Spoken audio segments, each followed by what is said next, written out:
Salut à tous, j'espère que vous allez bien. On se retrouve aujourd'hui pour une vidéo bonus puisque à l'occasion du lancement de la plateforme Scène de Crime TV, j'ai eu l'extrême plaisir de pouvoir interviewer deux invités de prestige que sont Jean-Marc Bloch et Arnaud Poivre d'Arvor. On va avoir la petite interview qui arrive juste après. Je vais juste vous présenter Scène de Crime TV. C'est une plateforme de streaming qui est lancée aujourd'hui quand je tourne cette vidéo, donc le 15 juin, où vous la verrez dans quelques jours. Et si vous voulez, c'est une plateforme qui regroupe des émissions de télé sur la thématique des affaires criminelles avec par exemple l'émission Non élucidée, l'émission Indice et puis des créations originales ou thématiques avec par exemple des témoignages. Il y a la série Le Jour Où dans laquelle on va retrouver par exemple un épisode sur l'expertise de Michel Fourniret, un autre sur un accusé à tort du meurtre de sa femme. On va aussi y retrouver des épisodes inédits avec le témoignage de Christine de Ligonnès, le témoignage d'une victime de violence conjugale, et puis aussi des reportages par exemple sur les villes dangereuses, sur les narcotrafiquants. Bref, le catalogue est très diversifié. L'abonnement mensuel à Scène de Crime TV est de 5,99 €, mais vous avez la possibilité d'obtenir une réduction à vie de moins 50% avec le code SONIALIO qui s'affiche sur votre écran actuellement, qui va donc pouvoir vous permettre d'avoir cet abonnement à 2,99 € par mois, et je trouve que c'est vraiment une super opportunité pour avoir accès à plein de reportages de true crime à petit prix. Le catalogue pour l'instant est déjà assez complet, mais il va continuer à grandir, à être enrichi au fur et à mesure des mois, et je pense qu'il va y avoir des choses vraiment très intéressantes sur cette plateforme. Maintenant on va pouvoir passer à l'interview de mes deux invités, alors je vais les appeler et puis c'est parti. Du coup, merci beaucoup d'avoir accepté cette opportunité que je puisse vous poser des questions. Vous êtes des invités de prestige. Merci beaucoup. On est très content d'être avec vous, Sonia. Alors, la toute première question, elle est vraiment toute simple. Je voulais vous demander si vous pouviez vous présenter rapidement à ceux qui nous regardent et qui peut-être ne vous connaîtriez pas. Alors, je commence. Alors, merci. Vas-y Arnaud.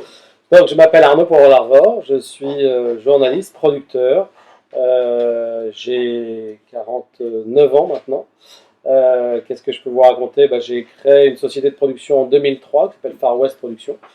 Et j'imagine, je crée et je présente certains des programmes autour de l'histoire, autour du crime aussi, puisque évidemment depuis maintenant presque plus de 15 ans, on produit des émissions sur les faits divers, sur le crime, sur France 5, sur France 2, sur RMC Story. Voilà, je crois que j'ai fait le tour du propriétaire. Bien, moi, je m'appelle Jean-Marc Bloch, j'ai 74 ans.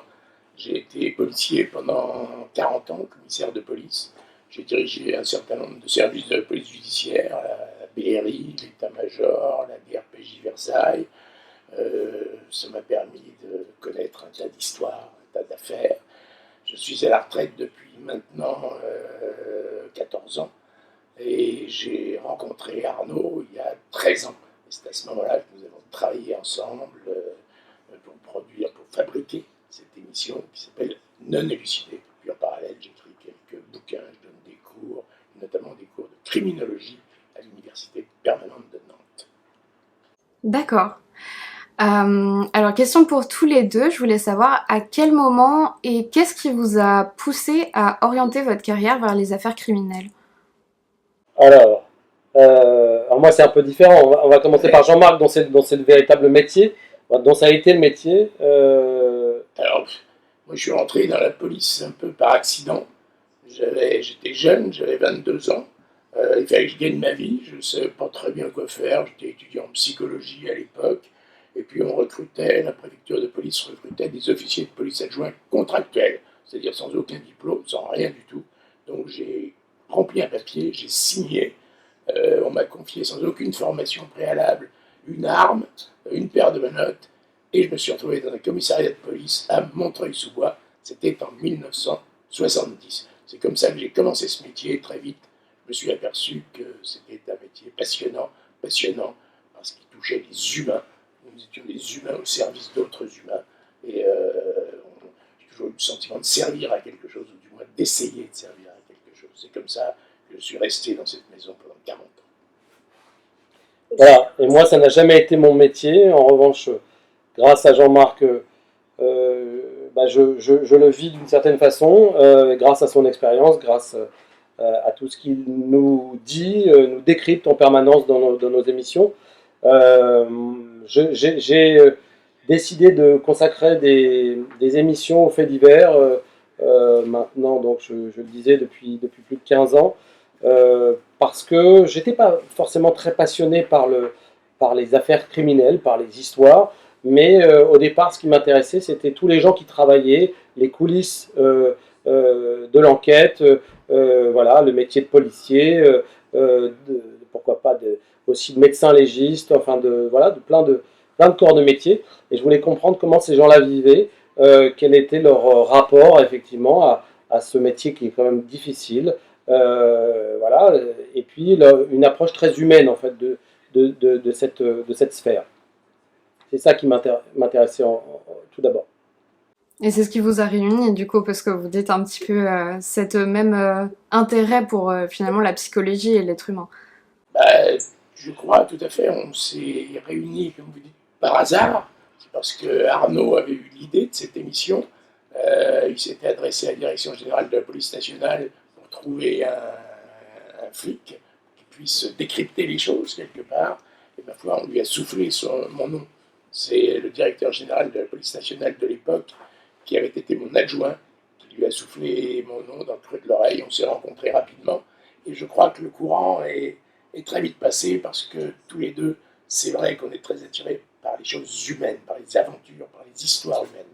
Et il faut savoir quelque chose, Sonia, c'est que nous sommes enfin ça n'existait pas, et aujourd'hui encore ça n'existe pas, le seul duo journaliste, flic ou ancien flic, sur la télé française. Je crois qu'il y a des exemples comme ça aux États-Unis, mais en France il n'y en a pas d'autres. Donc on est très fiers de former ce duo inédit depuis maintenant 2008. Voilà. Ok. Alors moi j'avais une question qui est peut-être un petit peu plus pour vous, Arnaud Poivre d'Arvor. Vous avez donc créé, comme vous disiez, en 2008 l'émission Non élucidée, et avec Jean-Marc Bloch, vous avez présenté de nombreuses affaires qui étaient non élucidées, comme le nom de l'émission l'indique, avec pour espoir de médiatiser ces dossiers pour les faire avancer. Est-ce que vous pensez que cette mission de donner de la visibilité découle de votre responsabilité en tant que journaliste ? Alors, est-ce que c'est ma responsabilité? En tout cas, je ne sais pas si c'est ma responsabilité en tant que journaliste, mais en tant qu'être humain, j'allais dire oui, parce que au départ, vraiment, quand j'ai imaginé cette émission, et ensuite quand j'en ai parlé à Jean-Marc, c'était les familles de victimes qui m'intéressaient. C'était la victime qui était au centre de l'intérêt et de l'histoire. Donc, je voulais effectivement qu'on s'intéresse à leur détresse, à leur malheur, et puis, mais pas simplement, je voulais aussi que, si possible, on puisse leur donner un peu d'espoir. J'ai très vite compris que la plupart de ces dossiers, un peu dans l'impasse, étaient assez rapidement oubliés, que évidemment il fallait, pour faire bouger les choses, médiatiser ces affaires. Et donc, voilà, assez naturellement, j'ai compris qu'on pouvait avoir un petit rôle à jouer. Encore une fois, nous ne sommes pas des auxiliaires de justice, nous ne sommes pas des oraux, hein, on fait pas la, voilà, voilà, c'est pas notre métier, mais on peut être un peu un relais, et c'est ça qu'on essaye de faire. Oui, absolument. D'accord. Et du coup, je voulais savoir, grâce à vous, grâce à cette émission, combien d'affaires ont pu être élucidées ?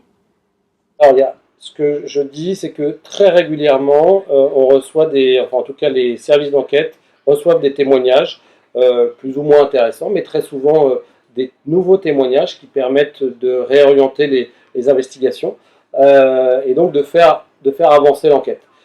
Même des années après, c'est ça qui est assez formidable, même sur des affaires qui se passent dans les années 90, les choses peuvent bouger. Et d'ailleurs, bon, il y a plusieurs histoires qui ont connu de véritables rebondissements grâce à l'émission, mais il y en a une en particulier qui s'appelle l'affaire Stéphane Dietrich, qui remonte à 1994. Nous avons consacré une émission en 2000, je ne sais plus, Oui, c'était 2000, enfin 20, pratiquement 20 ans après. Et l'émission a permis à 2 personnes de se manifester, 2 témoins qui ont reconnu quelqu'un dans l'émission et qui ont fait le lien entre ce qu'ils voyaient et les faits de l'époque. Ils n'avaient pas fait de rapprochement à ce moment-là. Et tout d'un coup, là, ils se sont dit, il faut qu'on témoigne parce qu'il y a quelque chose de louche. Cet individu est particulier. Et il se trouve que effectivement, cet homme a été arrêté et ensuite condamné. Et donc, l'émission a fortement contribué à ce que cette affaire se résolve. Moi, je voudrais ajouter une chose, c'est que le simple fait que la télévision s'intéresse à une affaire fait que les enquêteurs, le juge d'instruction, remontent le dossier au-dessus de la pile et refont un certain nombre d'investigations, notamment des recherches ADN. Il y a 20 ans, pour extraire de l'ADN d'une trace, il fallait vraiment beaucoup de sang, il fallait un cheveu avec son bulbe, etc. Aujourd'hui, avec une micro-trace de sang, on arrive à en extraire de l'ADN. Donc ce simple fait peut faire évoluer les affaires. Ce n'est pas l'émission directement qui permet de résoudre l'affaire, mais le simple fait qu'elle soit réactivée et que des techniques d'enquête qui n'existaient pas à l'époque soient appliquées aujourd'hui, ça permet de faire avancer les affaires, ça c'est certain. Ouais, je trouve ça incroyable, c'est formidable en fait Non, de mais savoir c'est vrai qu'on peut avoir ce petit coup de pouce finalement qui fait débloquer une situation. Mais non, mais c'est vrai que c'est une vraie source de satisfaction. Voilà, les familles de victimes avec lesquelles on continue à être en lien depuis des années, on sait que bah voilà, ça a participé à une évolution du dossier, de l'affaire. Parfois, on a même réussi, et on était très heureux de pouvoir le faire, de mettre en relation des familles avec des avocats, parce que certaines familles n'avaient pas d'avocats. Donc, voilà, on est très, ça nous touche véritablement d'avoir des retours des familles derrière qui nous disent ça nous a aidés, voilà, ça a fait avancer les choses. On a pu rencontrer un juge d'instruction à la suite de la diffusion de l'émission. Oui, ça nous rend heureux. Ouais. Oui, absolument. Et puis c'est aussi la seule émission où la victime est au centre de l'émission, du début à la fin, pendant les 90 minutes de l'émission, elle est au centre, alors que dans les autres émissions, on passe très vite de la victime à l'auteur, et c'est l'auteur, quelque part, qui devient le héros de l'émission. Là, non, c'est la victime du début à la fin. Et pour les parents, pour les proches des victimes, c'est extrêmement important de voir que leur souffrance, quelque part, que leur malheur est pris en compte complètement. Ouais, alors justement, je voulais vous demander quand vous décidez de traiter telle affaire criminelle, comment ça se passe? Est-ce que vous contactez directement les personnes concernées, que ce soit victimes, familles, suspects potentiels, s'il y en a, et quels sont les retours en général que vous recevez? Alors, systématiquement, on contacte les familles. Alors parfois, aujourd'hui, ce sont les familles qui nous contactent, ou les avocats des familles. Mais on ne part pas dans la production d'un numéro sans avoir l'accord de la famille. Ça, c'est très important pour nous. Ensuite, c'est un travail d'enquête, de préparation, confié, donc c'est supervisé par une rédactrice en chef qui s'appelle Marion Garnier. Et à chaque fois, il y a un ou une journaliste réalisatrice ou réalisateur qui s'occupe de traiter de l'affaire et de l'émission. Voilà, ça c'est pratiquement 6 mois de travail entre le début de la préparation et la fin de la production.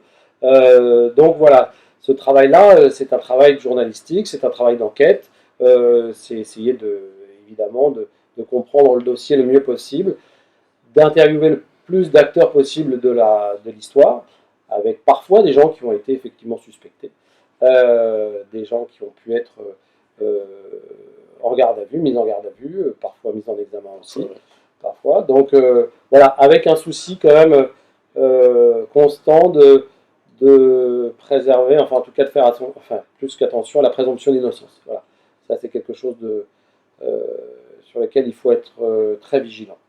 Très vigilant, ce sont des affaires en cours. Voilà. Pour la plupart d'entre elles, il y a une instruction qui est toujours ouverte.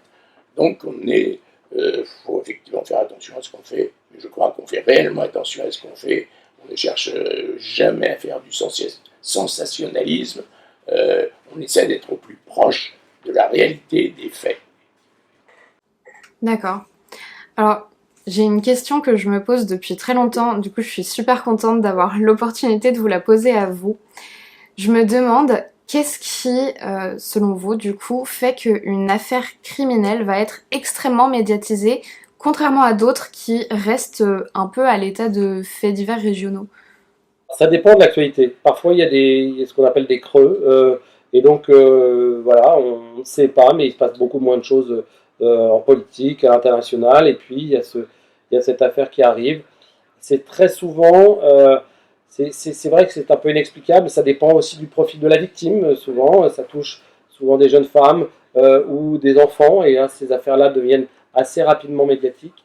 Et puis, il y a souvent, quand il s'agit d'affaires intrafamiliales, ou en tout cas qui concernent euh, un noyau, il y a des affaires effectivement de tueurs en série qui passionnent, mais j'ai l'impression que tout ce qui tourne autour euh, du meurtre intrafamilial plaît encore plus. C'est la tragédie grecque, quelque part. Le meurtre intrafamilial, sont des affaires, ça a passionné de tout temps. Hein. Les tragédies grecques, c'était des spectacles fabuleux.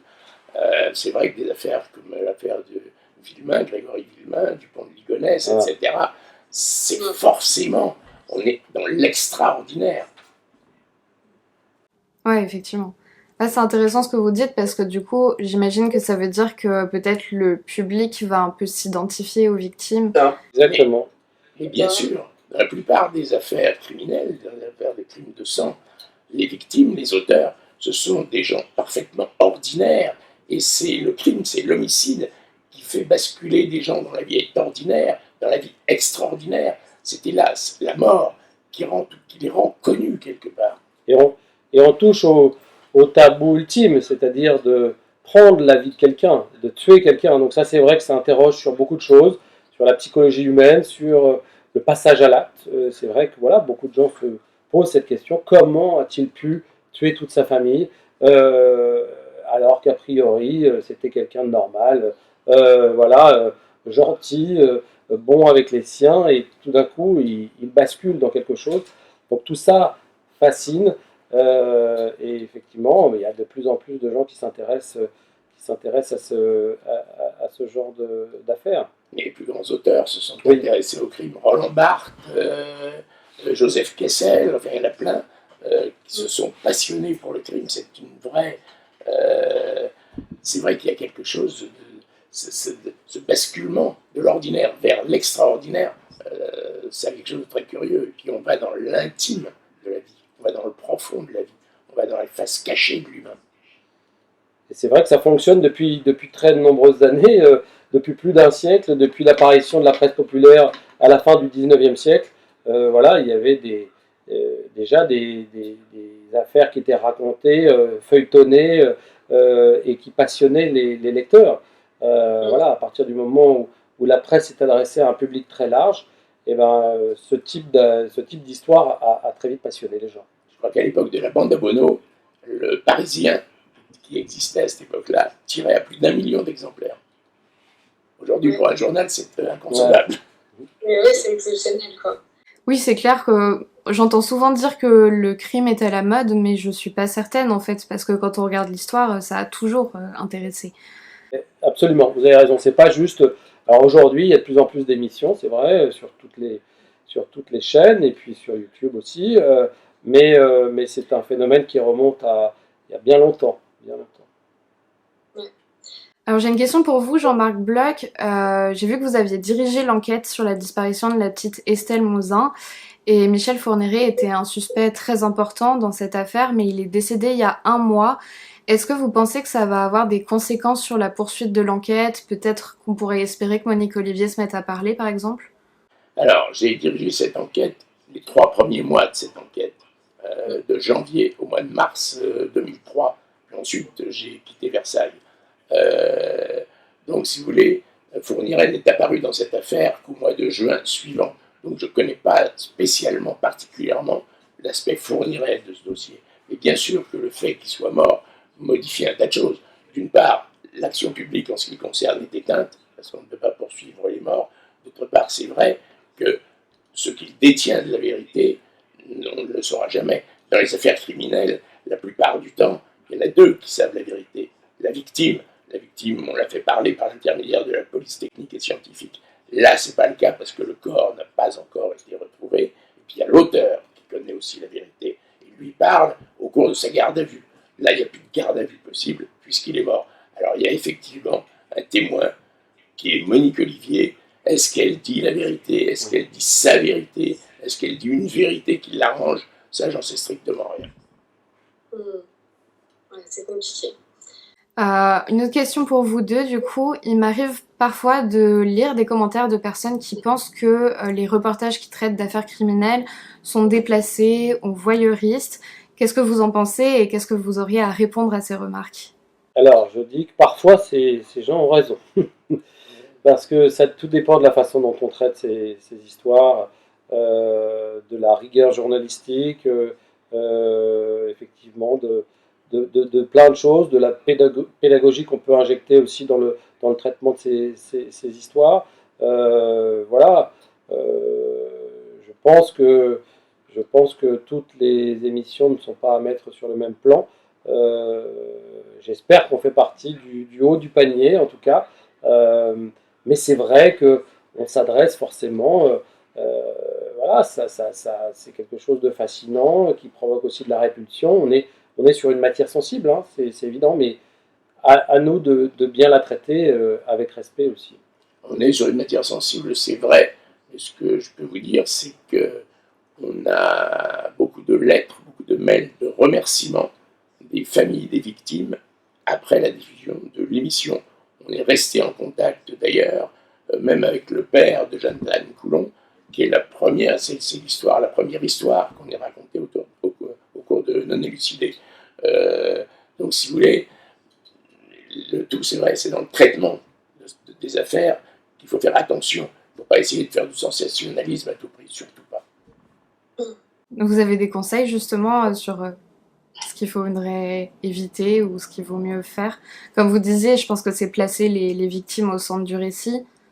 En tout cas, c'est pas oublier leur existence. Ouais. Je crois que ça, c'est toujours pareil. C'est vrai on peut avoir une certaine fascination pour des tueurs en série, je peux comprendre. Hein. Voilà, alors parfois, on en fait des figures absolument incroyables et fournirait, on dit que c'est un être pervers d'une intelligence supérieure. Je suis pas sûr que ce soit totalement vrai non plus, mais enfin bon, on peut avoir ce genre de fascination. Mais en revanche, il ne faut pas oublier que derrière ces drames, il y a des gens évidemment qui sont morts, il y a des familles qui sont profondément touchées, bouleversées. Donc voilà, pas de la fiction là, on joue avec une matière humaine. On ne joue pas justement.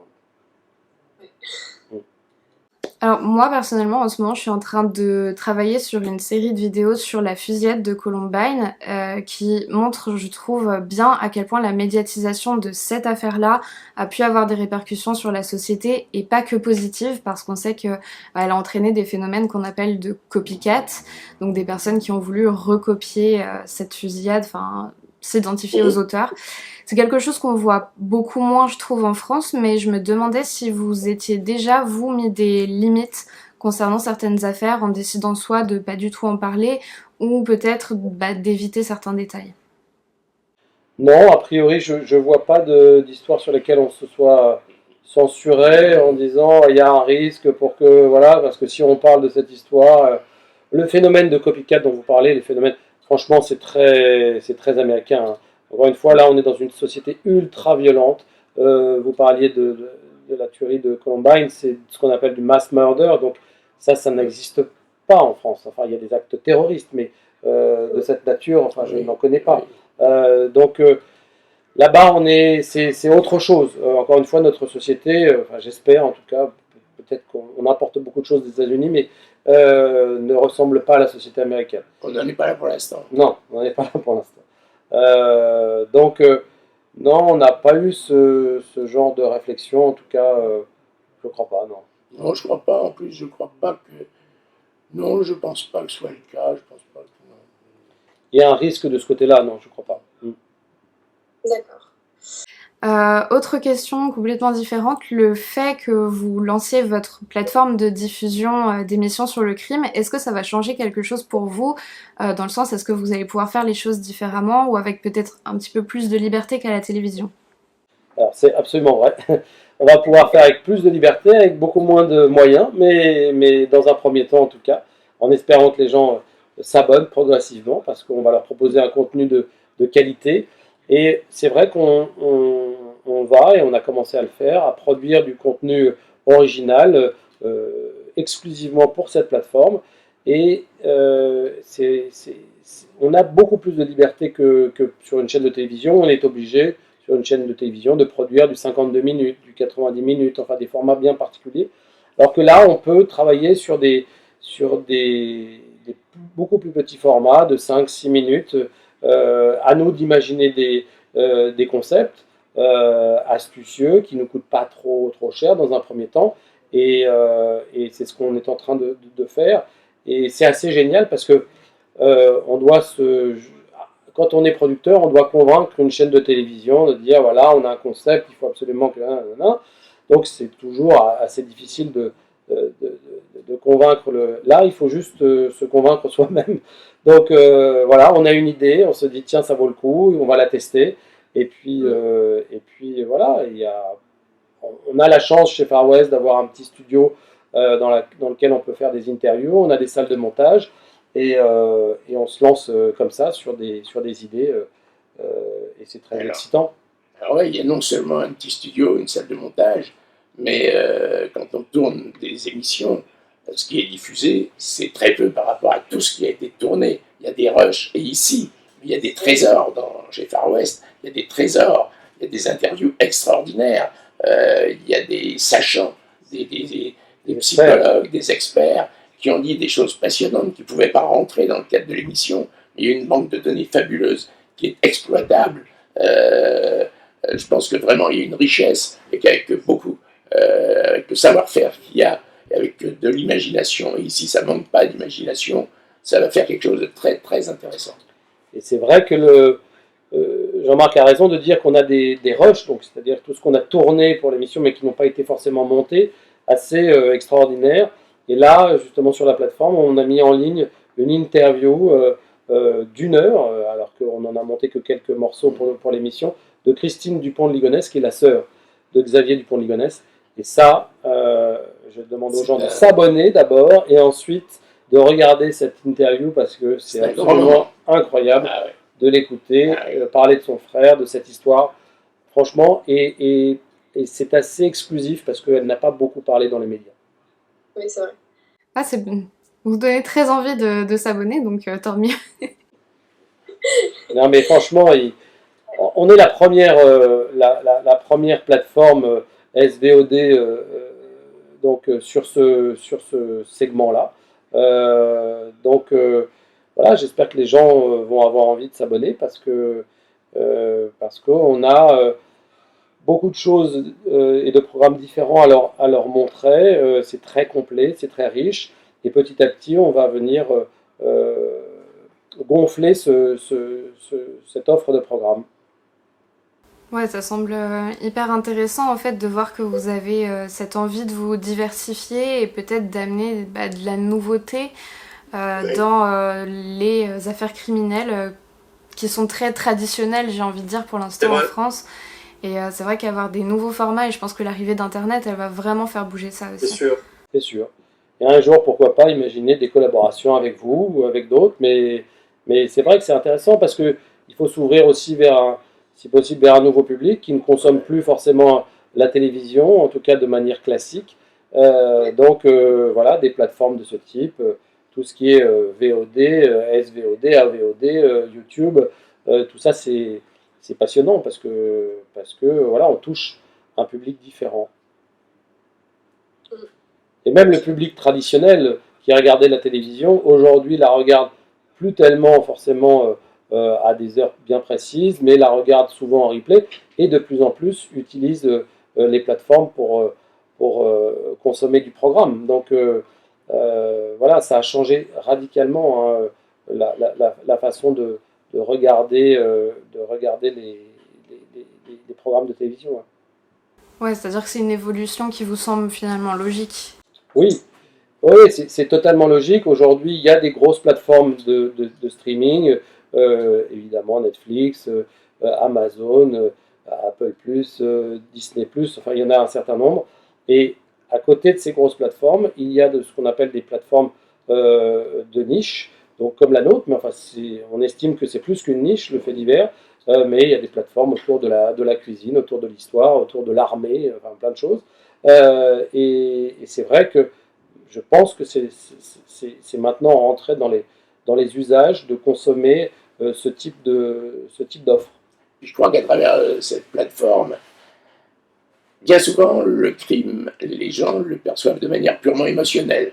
Mon Dieu, il y a eu un crime, c'est horrible, etc. Ça suscite heureusement de l'émotion, mais au-delà de l'émotion, il n'y a pas de réflexion. Et je pense qu'à travers cette plateforme, on pourra expliquer, décrypter un certain nombre de choses de manière à dépasser l'aspect purement émotionnel des choses. Essayer de faire comprendre au public, aux gens qui seront abonnés à cette plateforme, le pourquoi et le comment des choses, l'évolution des choses. C'est ce passage à l'acte. Comment se fait-il que certains passent à l'acte, que d'autres ne le font pas, etc. Oui, et effectivement, les gens qui vont découvrir cette plateforme vont pouvoir, on parlait de Michel Fourniret tout à l'heure, on a l'interview d'un expert très connu qui a fait l'expertise psychologique de Michel Fourniret, et c'est passionnant de l'écouter.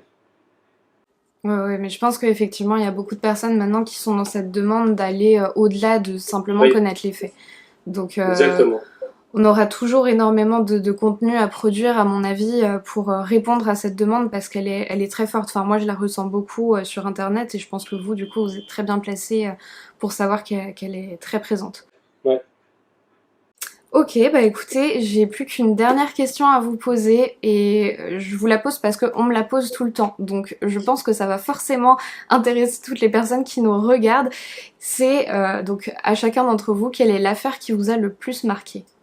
Alors, je peux commencer. Ah ouais. Alors, on va parler d'affaires non élucidées, parce que c'est aussi un peu notre spécialité. Mais enfin, il y a plein d'affaires qui nous ont forcément marqué. Mais moi, j'ai trois affaires.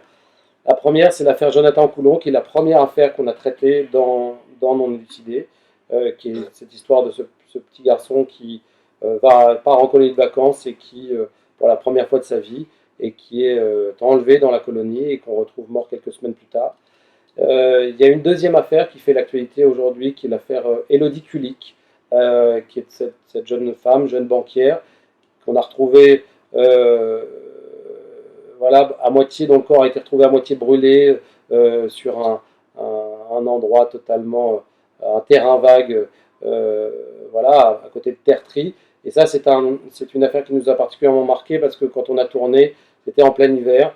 Les conditions de tournage étaient très très dures et ce crime était particulièrement violent. Donc voilà, c'est une affaire qui nous a beaucoup touché. Et puis il y a bien sûr l'affaire la plus médiatique qui est l'affaire Villemain de Grégory Villemain, qui est là pour le coup est l'affaire sans doute la plus connue, mais qu'on a essayé de traiter le mieux possible. Et on a eu la chance de rentrer en contact à la suite de la diffusion avec Jean-Marie et Christine Villemain, qui sont les parents de Grégory, et qui nous ont justement envoyé une très belle lettre à la suite de la diffusion de l'émission pour nous remercier d'avoir raconté cette histoire le mieux possible, sans tomber justement dans le voyeurisme. On n'a pas diffusé volontairement les images de l'enterrement de Grégory, où je ne sais pas si les gens l'ont en tête, le jeune public certainement pas, mais où on voit Christine Villemain hurler dans le cimetière tellement voilà, sa souffrance est extrême. Et ça, voilà, on ne l'a pas fait volontairement. Et c'est une affaire, bien évidemment, qui a marqué la société de l'époque dans les années 80 et qui continue à marquer des générations voilà, aujourd'hui encore. En ce qui me concerne, moi, c'est un peu évident. L'affaire qui m'a le plus marqué, c'est la disparition d'Estelle Mouzin, parce que on l'a tourné, on a fait un numéro non élucidé sur cette affaire, mais je l'ai aussi vécu, en tant que policier. C'est le seul affaire que j'ai vécu à la fois en tant que policier, puis 10 ans après, en tant que collaborateur d'Arnaud. Donc, j'ai vu cette affaire sous deux aspects, quelque part. C'est quelque chose que j'oublierai jamais, je pense. Ouais, j'imagine que c'est particulièrement prenant quand on l'a vécu, quoi. Oui, c'était la première fois, en tout cas oui, une des premières fois que Jean-Marc revenait sur les lieux, Ouais. 10 ans après les faits. Donc voilà, la charge émotionnelle était très forte. Et j'ai vu Jean-Marc, voilà, qui est quelqu'un qui se laisse pas facilement déborder par l'émotion. Bah, je l'ai vu ému. C'était très émouvant, nécessairement, d'autant qu'à l'époque où on l'a tourné, il n'y avait toujours pas de début de solution. Il n'y avait pas.